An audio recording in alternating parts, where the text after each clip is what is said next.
Genevieve, thank you so much for joining us. Could you tell everyone who you are and what you do?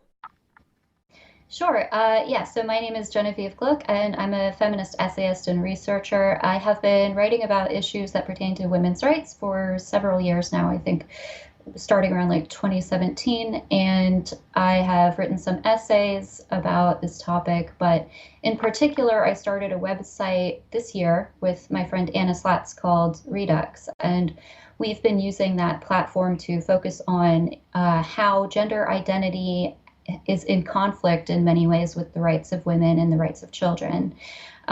So that's been my primary focus recently.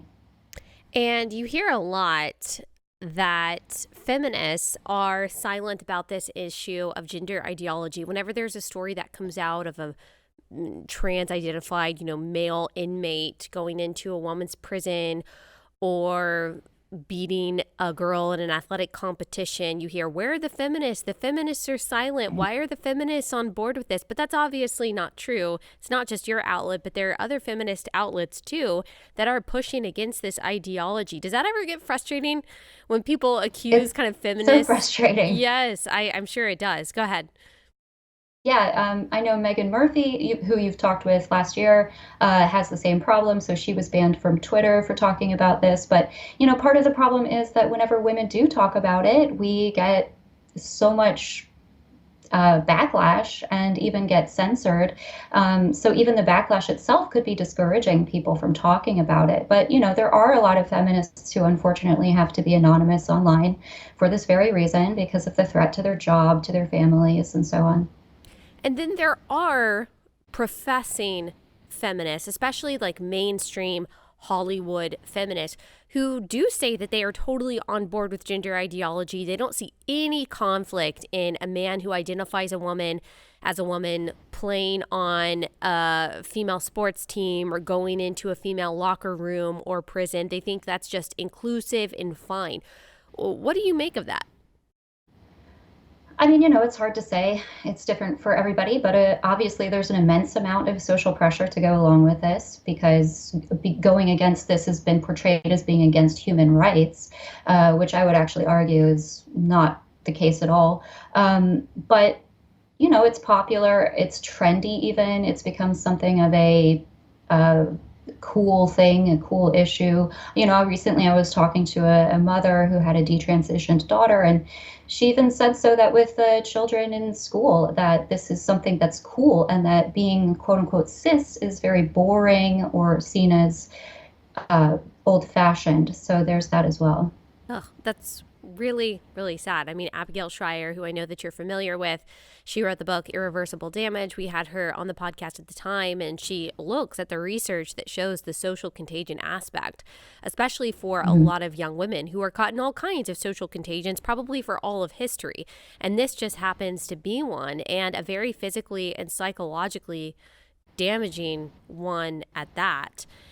Tell me a little bit more about, I mean, we've gone back and forth about this a lot, but about your research as it pertains to kind of the origins of this kind of gender ideology, and then how it's gotten to the point that you just described, where it's almost cool in some circles. It's almost a trend. I mean, how in the world did we get here?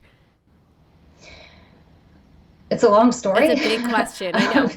Yeah, but I guess I would put it somewhere along the axis of, sexology and academia in sexology, as well as in pornography. And I see them as intersecting with each other.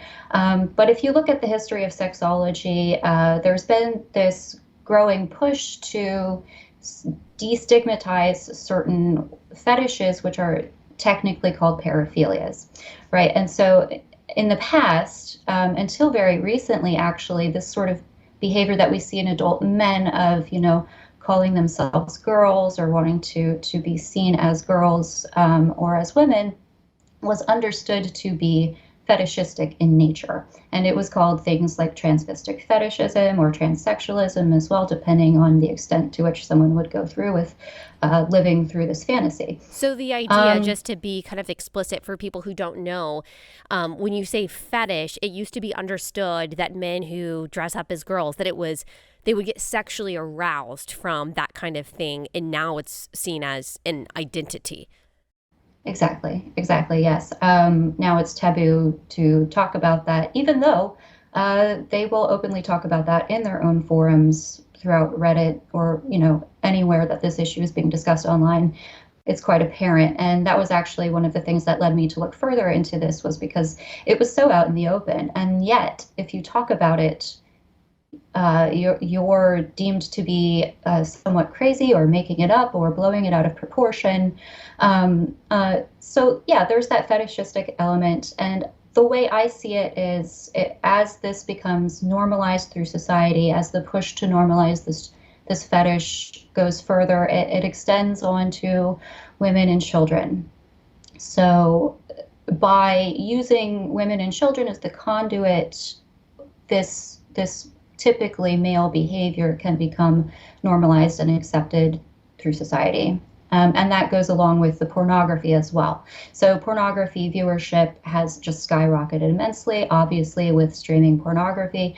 And so one thing that you have with pornography consumption is the tendency to need to seek out greater and more shocking content to elicit the same thrill. So then you enter into this area of body modifications. So initially that would have been women getting really large breast implants or what have you, to heighten the unnatural aspect and to keep pushing the boundaries, as it were, further and further. And then you have, well, this isn't my term for it, but technically it's called tranny porn online, which is the aspect of the male as the female. So when you have those things combined, the sexualization of body modification and then pushing for more and more extreme thrills, you have this going on behind closed doors, and then it's seeping into the public sphere.